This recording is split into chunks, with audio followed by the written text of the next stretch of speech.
کیا ہوا ہے؟ تب خیریت؟ تب فون سے اسے تسکین کی فکر مندی سی آواز سنائی دی تھی۔ تسکین، آپ کے کمرے سے پچھلا باغیچہ پورا نظر آتا ہے کیا؟ ہدف گھبرایا ہوا سا لگ رہا تھا اور اسی گھبراہٹ کے ساتھ اس نے تیزی سے تسکین سے پوچھا تھا۔ ہاں آتا ہے، کیوں کیا ہوا؟ جواباً تسکین نے اس کے گھبرائے ہوئے لہجے میں ہی کہا تھا۔ آپ دیکھیں وہاں کوئی ہے۔ اچھا میں دیکھتی ہوں۔ تسکین نے ذرا کی ذرا نظر اٹھا کر بھی کھڑکی سے باہر نہیں دیکھا تھا۔ وہ اسی طرح سامنے پڑے ہوئے کاغذ پر آڑی ترچھی لکیریں کھینچتی رہی تھی۔ مجھے تو وہاں ایسی کوئی قابل اعتراف چیز نظر نہیں آ رہی۔ تم کس کے بارے میں بات کر رہے ہو؟ وہاں میں نے ایک انسان کا سایہ دیکھا تھا ابھی کچھ دیر پہلے۔ آپ دھیان سے دیکھیں۔ ہدف ابھی بھی گھبرایا ہوا تھا، وہ جیسے تسکین کو یقین دلانا چاہ رہا تھا۔ ابھی اس نے کسی کو وہاں دیکھا ہے ہدف؟ مجھے لگتا ہے تم نے کوئی خواب دیکھا ہے، تسکین نے اپنی مصنوعی جمائی روکتے ہوئے اسے کہا تھا۔ پلیز تم بھی سو جاؤ، مجھے بھی سونے دو، یہاں اس مکان میں کوئی نہیں آ سکتا، تم بے فکر ہو کر سو جاؤ۔ آخری الفاظ اس نے جیسے کسی اذیت کے تحت کہے تھے، مگر وہ ہدف کو یہ یقین دلانے میں کامیاب ہو گئی تھی جو کچھ اس نے کچھ دیر پہلے دیکھا وہ خواب ہے اور کچھ نہیں۔ ہدف سخت الجھن میں مبتلا تھا۔ تقریباً 20 منٹ سے وہ لکھنے میں مصروف تھا۔ ایسے میں اگر ایسی کوئی چیز دیکھتا تو وہ ظاہر ہے کہ خواب کی حالت میں بالکل نہیں تھا، کیونکہ ایک بار آنکھ کھلنے کی صورت میں واپس ہونے والوں میں سے بالکل بھی نہ تھا۔ پھر یہ سب وہ سخت الجھن کا شکار ہوا تھا۔ ایک بار پھر وہ کھڑکی کے سامنے کرسی پر آ کر بیٹھ گیا تھا۔ اس بار اس نے آنکھیں پھاڑ پھاڑ کر باغیچے میں کچھ ڈھونڈنے کی کوشش کی تھی اور اس کی آنکھیں ناکام واپس لوٹی تھی۔ وہاں سے کب کچھ بھی نظر نہیں آیا تھا۔ کچھ دیر وہ اسی طرح کرسی پر بیٹھا رہا، کچھ سوچتا رہا، پھر وہ پہلے کی طرح اپنی نوٹ بک پر جھک گیا تھا اور تیزی سے کچھ لکھنے لگا تھا۔ رات کے اس پہر کھڑکی کے پاس اپنے کاغذ پر جھکا جلدی جلدی کچھ لکھنے لگا۔ لکھنے والا وہ اکیلا نہیں تھا، کوئی اور بھی تھا جو صفحے کالے کر رہا تھا۔ دونوں کے الفاظ و سوچ مختلف تھی مگر انداز ایک سا تھا۔ وہ لکھتے جاتے تھے تیز روانگی سے، وہ جیسے کسی اور دنیا میں پہنچ جاتے تھے جہاں کے وہ فدا تھے، جہاں کی دنیا اس کے قدموں کے نیچے تھی۔ وہ دونوں جب لکھتے تھے تو ایک سچ لکھتا تھا اور ایک جھوٹ۔ گھڑی کی ٹک ٹک کرتی سوئیاں بھی یہ طے کر نہیں پاتی تھی کہ ان میں سے سچا کون ہے اور جھوٹا کون۔ دفتر دونوں کی نظر اٹھا کر باہر باغیچے کو دیکھا تھا، ایک نے حیرانگی سے اور ایک نے ماتم مسکراہٹ کے ساتھ۔ باغیچہ خالی تھا۔ اس کے بعد سے تو جیسے معمول ہو گیا تھا، وہ روزانہ رات کو اسی وقت اٹھتا اور کھڑکی کے پاس جا کے بیٹھ جاتا۔ ہر رات وہ صحیفے کو دیکھتا تھا اور ہر رات وہ تسکین کو فون کرتا تھا۔ وہ اسے باتوں میں پھسلا کر فون بند کر دیتی۔ وہ رات دیر تک بیٹھا صفحے کالے کرتا جاتا۔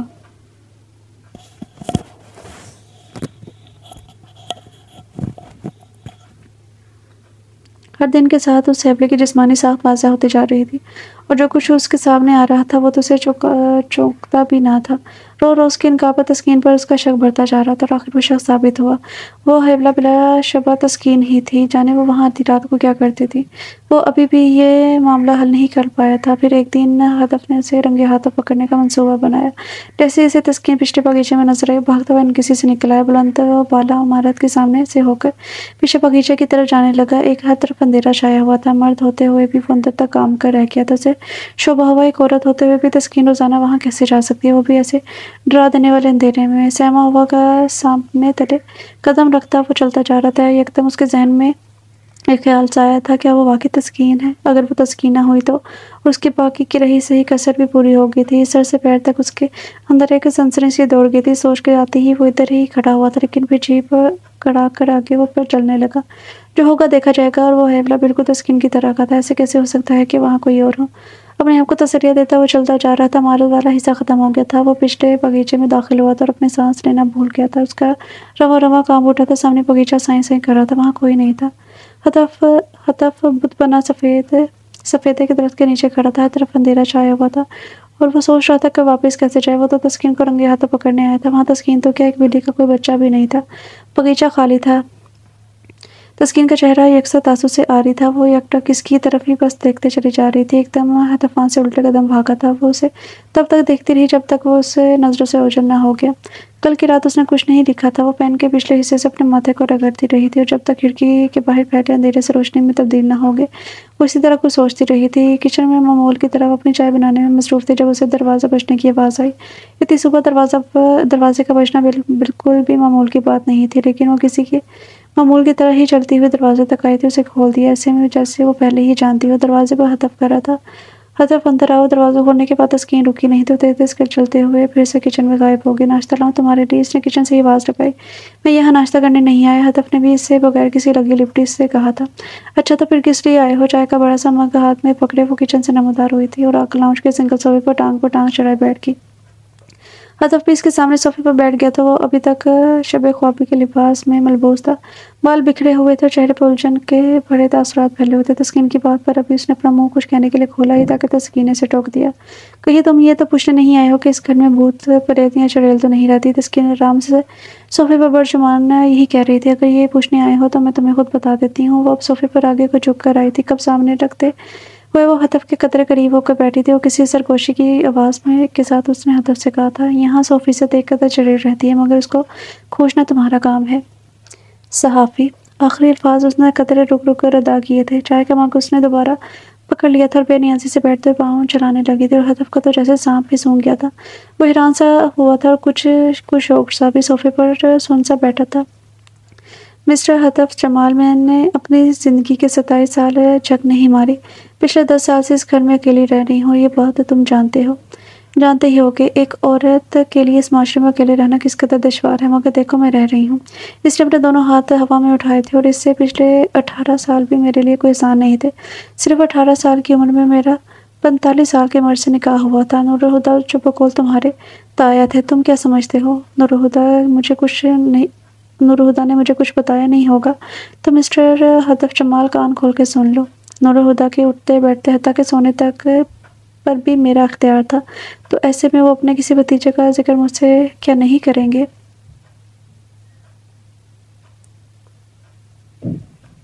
تسکین سانس لینے کے لیے رکی تھی، وہ ابھی تک اپنے پیاری سی طرح جھنجھلا رہی تھی۔ لہجہ بے تاثر تھا، مگر آنکھیں اپنے احساسات چھپانے میں ناکام رہی تھی۔ اس کی آنکھوں سے شعلے ٹپک رہے تھے۔ ہدف ابھی تک اسے دم ساتے دیکھ رہا تھا۔ تمہیں دیکھتے ہی میں جان گئی تھی کہ تم کون ہو۔ تم جیسے لوگ اکثر ہی ٹکراتے رہتے ہیں مجھ سے، اکیلی ہو، اپنے شوہر کی چھوڑی ہوئی جائیداد اڑا رہی ہو، کوئی آگے پیچھے سوال کرنے والا بھی نہیں ہے۔ جوان ہو، در حقیقت میں ان تمام مردوں کے لیے بے حد پرکشش اسامی ہوں جو بے انتہا لالچی ہیں اور خود غرض ہیں، لاحق ہیں۔ اور تم جانتے ہو ہدف جمال، یہاں پر آ کر تم ان سب مردوں سے مختلف ہو جاتے ہو، کیونکہ تم یہاں ان سب چیزوں کے لیے نہیں آئے، تمہیں تو کچھ اور یہاں کھینچ کے لایا ہے۔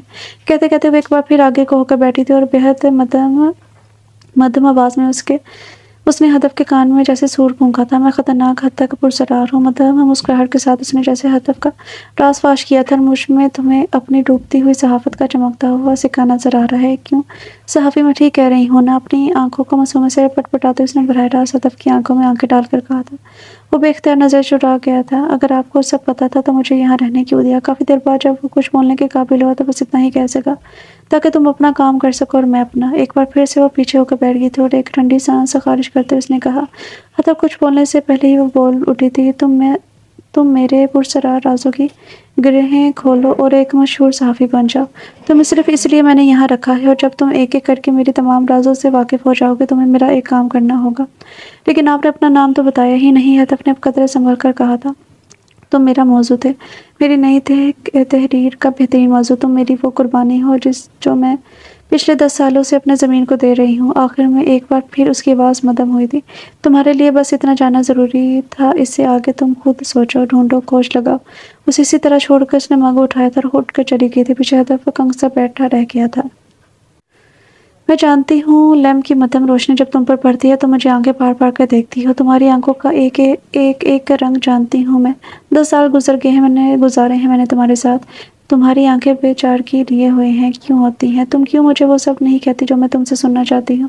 تمہیں میرے درد کا ذرا بھی احساس نہیں ہے؟ میں نے کیا کچھ نہیں کیا تمہارے لیے؟ کیسا گھناؤنا کام کیا میں نے تمہارے لیے؟ لیکن تم کسی طور بھی میرا ساتھ دینے کو تیار نہیں ہو۔ لیکن تم دیکھنا میں تمہارے ساتھ کیا کرتی ہوں۔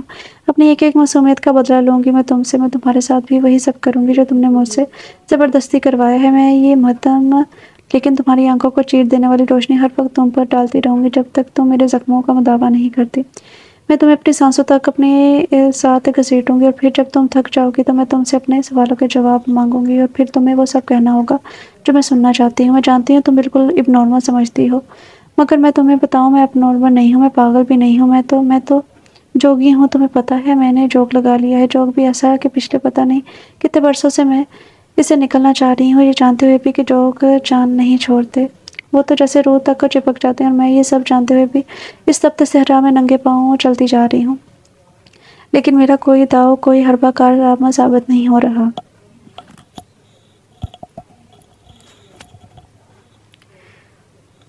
مجھے تمہیں یہ بات بتانے کی ضرورت نہیں ہے کہ یہ جوک میں نے کس کے لیے لیا ہے۔ تم بہت اچھے سے جانتی ہو۔ اب تم مجھے اتنی حیران بھری نظروں سے مت دیکھو۔ تم جانتی ہو یہ سب میں نے اپنے ساتھ کیا ہے، یہ سب تمہاری دین ہے۔ تم ہی تھی جس نے اس وقت مجھے اکسایا تھا جب خیر یہ سب کچھ تمہیں کیوں بتا رہی ہوں، کب تک بتاتی رہوں گی؟ اب تمہیں خود میرے غموں کا حساب دینا پڑے گا میرے جتائے بغیر۔ میں اب تم سے نہیں کہوں گی کہ تم نے میرے ساتھ ایسا کیوں کیا، تمہیں خود میرا خیال رکھنا ہوگا۔ آخر میں اتنے سال تمہارا خیال رکھتی آئی ہوں، تمہارے لیے قربانیاں دیتی آئی ہوں، اب سب کچھ تمہیں کرنا ہوگا۔ تم سوچ رہی ہوگی کہ میں ایک بار پھر تم سے وہی شکوے شکایت کر رہی ہوں۔ کیا کروں؟ جب میں اپنے آپ کو دیکھتی ہوں تو مجھ سے برداشت نہیں ہوتا، اور میرا کون ہے جس سے میں یہ سب کہوں؟ صرف تم۔ پہلے نور و ہدا تھے، ان سے میں کچھ نہیں بھی کہتی تھی تو وہ میرے دل و دماغ پہ اتنا بوجھ نہیں ہوتا تھا، ان کا ہونا ہی کافی تھا۔ وہ چل پھر نہیں سکتے تھے، ان کی دیکھ بھال میں اپنا سارا دن نکال دیتی تھی۔ وہ تھے تو میں زندہ تھی، اب صرف سانس لیتی ہوں۔ وہ 50 سال کے تھے اور میں 18 سال کی جب ہماری شادی ہوئی تھی، مگر مجھے کوئی رنج نہیں تھا اس شادی پر۔ مجھے صاحبانس چاہیے تھا اور اس سے ساتھ میں نے اپنی ساری زندگی سسکتے ہوئے گزاری تھی۔ نور و ہدا سے شادی کے بعد کم از کم میرے شوق کو تسکین ضرور ملی تھی، مگر وہ روگ جو میری جان کو چمٹ گیا ہے اس کا میں کچھ نہیں کر سکتی، اور اس کا وقت بھی کچھ نہیں کر سکتا۔ وہ آج تک مجھے گرداب میں لیے ہوئے ہے، اب تو میں ہاتھ پاؤں مارنے سے بھی قاصر ہوں۔ وہ یہ ہدف جو نور و ہدا کا رشتہ دار بن کر آیا ہے، یہ سمجھتا ہے میں بیوقوف ہوں۔ تبھی کتنے آرام سے وہ تصویر نور و ہدا کے کمرے سے نکال کر لے گیا، مگر وہ یہ نہیں جانتا میں سب کچھ ہوں لیکن بیوقوف بالکل نہیں۔ اسے نور و ہدا کے کمرے تک کا راستہ میں نے خود فراہم کیا تھا۔ میں دیکھنا چاہتی تھی آخر وہ کس حد تک جاتا ہے، اور اس کی حد میں نے جان لی تھی۔ نور و ہدا نے اپنے خاندان کی مرضی کے خلاف مجھ سے شادی کی تھی۔ بہت سال پہلے وہ اپنے خاندان سے کٹ آف کر گئے تھے، مگر ان کا وہ بھائی جن کا حوالہ ہدف دیتا ہے، جن کا بیٹا بن کر وہ یہاں آیا ہے، وہ سب فریب ہے۔ نور و ہدا کے چھوٹے بھائی بہت سال پہلے نیو یارک ضرور چلے گئے تھے، مگر ان کے ساتھ نور و ہدا کے رابطے میں تھے، اور میں جانتی ہوں اس کے بھائی کے بچوں میں سے صرف ایک بیٹی تھی جو زندہ بچی تھی، کیونکہ نیو یارک جانے کے کچھ عرصے بعد ان کا ایکسیڈنٹ ہوا تھا، اور ان کے 2 بیٹے اور ایک بیٹی جاں بحق ہو گئے تھے۔ ادک ہوم ورک کر کے آیا تھا، لیکن اتنا نہیں جتنا سب کچھ میں جانتی ہوں۔ سب کا خیال تھا نور و ہدا اپنی فیملی میں سے کسی کے بھی ساتھ رابطے میں نہیں تھے، اس لیے ہدف نے اس بارے میں زیادہ غور و فکر نہیں کیا، اور جب وہ جان گیا تو وہ کیا کرے گا؟ میں نے اس کو مکمل آزادی دے دی ہے۔ تم سوچ رہی ہوگی میں کیسے اپنے آپ یہ سب کر سکتی ہوں، کیسے اپنی زندگی کی کہانی کا سودا کر سکتی ہوں۔ میں تمہیں کیسے بتاؤں کہ سب میں نے کیسے کیا؟ دل پہ پتھر رکھنا آسان نہیں ہوتا، کڑے مراحل سے گزرنا پڑتا ہے، جو کن